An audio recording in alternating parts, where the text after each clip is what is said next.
اعوذ باللہ من الشیطان الرجیم بسم اللہ الرحمن الرحیم اللہم صلی علی محمد وآل محمد۔ السلام علیکم ویورز، آپ دیکھ رہے ہیں ایٹ دیٹ پوائنٹ اور میں ہوں سید شعیب رضا۔ آج کا ٹاپک ایک اہم ٹاپک، ہمارے معاشرے اور ہمارے لین دین، ہمارے ہر ایک معاملات، گھر میں رہنے اور گھر سے باہر نکلنے تک ہماری اوقات، ہمارا سٹیٹس جس چیز پہ بیس کرتا ہے، آج میں نے اس ٹاپک کو سلیکٹ کیا ہے۔ وہ ٹاپک ہے اخلاق۔ اخلاق کیا ہے؟ اخلاق کس قدر ضروری ہے؟ میرے دوستو، زندگی کے تم جس موڑ پر جاؤ، تم جتنا پڑھ لکھ کر جاؤ، تم کبھی بھی وہ مقام حاصل نہیں کر سکتے جو تمہیں اخلاق سے حاصل ہوگا۔ یہ پڑھنے کی چیز نہیں ہے، یہ کتابوں کو رٹا مارنے کی چیز نہیں ہے، یہ زندگی کا سب سے اہم عنصر ہے جسے نہ اپنایا جائے تو زندگی ہمیشہ زیرو پر ہی رہتی ہے۔ تمہاری ہر ایک خوبی زیرو کی مانند ہوتی ہے، لیکن سب سے پہلے ایک اخلاق کا کھانا ہوتا ہے۔ اگر وہ کھانا وہ خالی جگہ تم پر نہیں کرتے جو کہ 1 ہوتی ہے، اس کے بعد جتنی تمہاری خوبیاں ہیں وہ 0 لکھی جاتی ہیں۔ فرسٹ پہ لکھا جاتا ہے اخلاق، اور اخلاق کا کھانا پر کرنے پر تمہیں 1 نمبر مل جاتا ہے، اور اس کے بعد جو تمہاری صفریں بڑھ جاتی ہیں وہ پھر 1 دہائی سینکڑا ہزار لاکھ کروڑ، یوں اس طرح تم آگے بڑھتے ہو۔ لیکن اگر تم نے ہر ایک خوبی اپنا لی اور اخلاق سے منہ موڑے رکھا، اخلاق کو چھوا تک نہیں، اس راہ پر جانے سے گریز کیے رکھا، تو وہ کھانا ایک خالی رہے گا، وہ ایک تمہاری زندگی میں کبھی نہ آئے گا، اور تمہارے باقی ساری نیکیاں رائے گا جائیں۔ یہ وہ عمل ہے جسے سیکھنا پڑتا ہے۔ یہ لائف میں جس طرح ہم کوئی بھی کتاب کا رٹا لگا کر اسے حاصل نہیں کر سکتے، یہ کسی اعلیٰ معلم کے پڑھانے سے تمہارے اندر نہیں آ سکتا۔ ایک اعلیٰ سکول، ایک اعلیٰ کالج، یونیورسٹی میں تم پڑھنے سے حاصل نہیں کر سکتے۔ یہ کتابوں کو رٹا مارنے سے حاصل نہیں ہوتا، مصلے پر بیٹھ کر اپنے ماتھے رگڑنے سے حاصل نہیں ہوتا۔ بے شک خدا کی عبادت ضروری ہے، لیکن تم اخلاق کو حاصل نہیں کر سکتے جب تک کہ تم اسے سیکھو نہیں، جب تک کہ تم اسے اپنی لائف میں جگہ نہ دو، جب تک کہ اسے تم اپنے کردار میں ڈھالو ہی نہیں، تم اخلاق کو نہیں سیکھ سکتے۔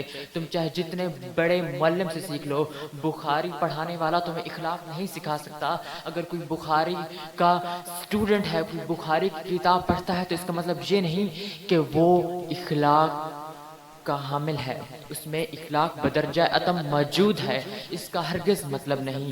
اخلاق تو زندگی کا وہ پہلو ہے کہ اگر ایسے بندے کے ساتھ 2 منٹ گزارے جائیں تو اس کے لیے دل میں گھر کر جاتی ہے اس کی جگہ، اس کے لیے ایک اعلیٰ مقام بن جاتا ہے۔ میں کہتا ہوں کہ معاشرے کے لوگوں کی باتیں سنتے جاؤ، جو جتنے تمہیں زخم دیتا ہے وہ زخم سہتے جاؤ، ان زخموں کو رسنے دو۔ جو تمہارے خلاف جتنی باتیں کرتا ہے ان کا چپ سے جواب دو، اپنی زبان مت کھولو، اس خدا کی طرف پکار بڑھاؤ، اس خدا کی طرف قدم بڑھاؤ، عبادات اور اخلاق کے ساتھ زندگی گزارو۔ خدا کو 2 ہی چیزیں پسند آتی ہیں، کہ ایک عبادات اور دوسری اخلاق۔ لیکن اے مسلمانوں، اے میرے دوستو، اگر تمہارا اخلاق صحیح نہیں اور تم یہاں بیٹھ کر تہجد لمبی لمبی نمازیں پڑھتے ہو، تو وہ تمہاری نماز خدا کو خوش نہیں کر سکتی۔ وہ تمہاری عبادات، وہ تمہاری تہجد کی نمازیں خدا کو تمہاری طرف مائل نہیں کر سکتی۔ تم خدا سے دوستی، محبت اور پیار کا رشتہ نہیں بنا سکتے، کیونکہ وہ خدا خود ہی کہتا ہے کہ ہے زندگی کا مقصد اوروں کے کام آنا، کہ میں نے تمہیں یہاں پیدا کر دیا ہے، لیکن تمہارا سب سے اولین مقصد ہے انسانیت۔ تمہارا نسب العین کیا ہے؟ زندگی، اس قرآن نے ہمیں ہمارا مقصد ہی بتا دیا ہے۔ کوئی PhD کی ڈگری حاصل کرنا ہمارا زندگی کا مقصد نہیں، ہم جب یہاں سے جائیں گے تو وہ ہمارے کسی کام کے نہیں ہیں۔ لیکن اگر آپ نے اس دنیا میں انسانیت سیکھی، اگر تم لوگوں نے اس دنیا میں انسانیت کا رشتہ نبھانا سیکھ لیا، تو تم نے زندگی کا مقصد حاصل کر لیا۔ ہماری زندگی کا تو نسب العین ہی انسانیت ہے، اور اس میں کوئی شک نہیں کہ انسانیت کا دوسرا نام اخلاق ہے، کہ اخلاق نہیں تو کچھ نہیں۔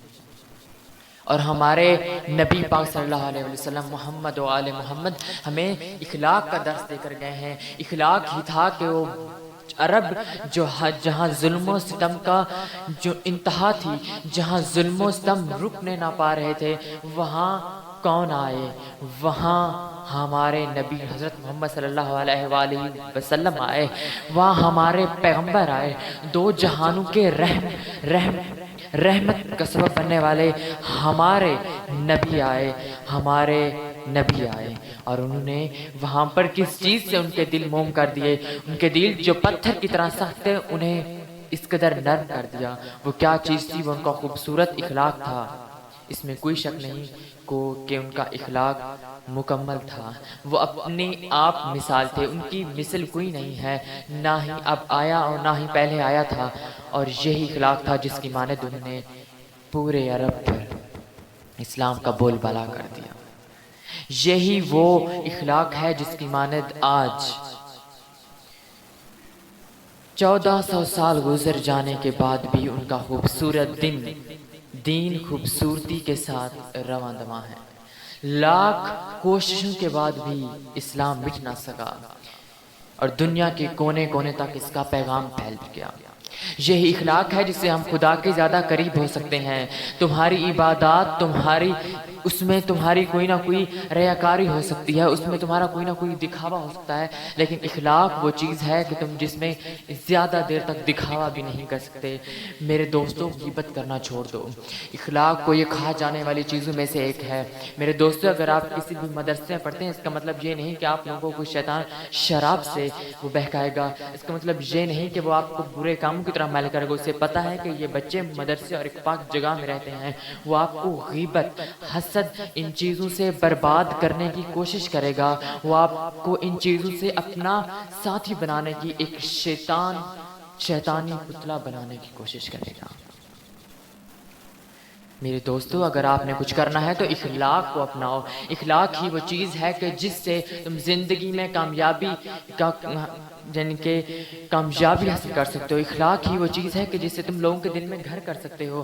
یوں گھر میں پیسہ جمع کر رکھنا اور باہر ذرا برابر بھی اخلاق نہ ہونا کہ لوگ آپ سے بات کرنے میں ڈریں کہ ہائے اللہ، اس بندے سے بات کر دی تو یہ تو ہماری انسلٹ کر دے گا، اس سے بات کر دی تو یہ ہمارے متعلق یوں کہہ دے گا، ارے اس کے ساتھ رکے تو ہمارا اپنا ہی معیار گر جائے گا، کہ اس کے ساتھ تو ہمارا اپنا دامن ہی خراب ہو جاتا ہے، یہ بندہ تو ہمارے اوپر ہی کیچڑ اچھال دیتا ہے۔ ایسے نہیں بنو میرے بھائیو، اخلاق کو اپناؤ، کہ اخلاق ہی وہ چیز ہے کہ تم زندگی بھر اس دنیا میں رہو گے۔ تم اس دنیا سے چلے بھی جاؤ تو تمہارا گھر اس دنیا میں آباد رہے گا۔ تمہارے جانے کے بعد تمہیں لوگ دعاؤں میں یاد رکھیں گے، تمہاری مغفرت کی دعا کریں گے، اور تمہارے پکار کریں گے، یار وہ انسان تھا کہ وہ بالکل اچھا تھا، اس جیسا ہم نے نہیں دیکھا، اس کے خاندان میں ایسا شخص بالکل نہیں تھا، یار وہ ایسا غیبت خور تھا، حسد خور تھا، لیکن یار اس شخص کو دیکھو، اس نے کبھی کسی کی غیبت خوری نہیں کی، وہ سب پہ چپ رہا، جس نے اس کے خلاف جو باتیں کی وہ چپ رہا۔ میرے دوستو، یاد رکھو کہ چپ رہنا ہی صرف چپ رہنا نہیں، کہ جب تم خدا کے حضور صبر کا مظاہرہ کرتے ہو، صرف اس خدا کی رضا کے لیے خاموش رہتے ہو، تو تم اس قدر مضبوط ہو جاتے ہو کہ تمہیں دنیا کی کوئی بھی طاقت ریزہ اور پاش کرنے میں کامیاب نہیں ہو پاتی، اور پھر تمہارے امتحان کی انتہا ہوتی ہے، اور وہ خدا تم پر اس قدر مہربان ہوتا ہے کہ دنیا تمہیں دیکھتی رہ جاتی ہے، کامیابی تمہارے قدم چومتی ہے، اور تم زندگی میں ایک ایسا نام کماتے ہو کہ تم اس دنیا سے گزر بھی جاؤ تو تمہارا نام زندہ رہتا ہے، تم لوگوں کے لوگوں کے دلوں میں گھر کیے رہتے ہو۔ اے میرے دوستو، اخلاق اپناؤ، کہ اخلاق کے بنا کچھ نہیں، کہ یہ زندگی 4 دن کی ہے، اگر ان دنوں کو ہم ایک اچھے طریقے سے، خوش اسلوبی سے، خوش اخلاقی سے گزار دیں تو ہمارا کیا چلا جائے گا۔ ویسے بھی محبت بانٹنے سے ملتی ہے، اخلاق بھی تو محبت کا دوسرا نام ہے۔ آپ لوگوں کو محبت دیں، اور پھر مجھے بتائیں کہ کس قدر سکون سے آپ گزرے ہیں۔ آپ لوگوں کی باتوں کا جواب دینا چھوڑ دیں، آپ اپنی زبان کو قابو کیے رکھیں، پھر مجھے بتائیں کہ آپ سے کہاں غلطی ہوئی۔ اس میں کوئی شک نہیں کہ جو بندہ اپنی زبان کو کنٹرول کے رکھتا ہے وہ اس قدر اپنی غلطیوں سے، کوتاہیوں سے بچا رہتا ہے۔ اللہ حافظ، and thank you so much for listening my speech, and thank you so much for all of you who subscribe my channel, and I request all of you to please subscribe my channel if you like it, and thank you so much. Allah Hafiz.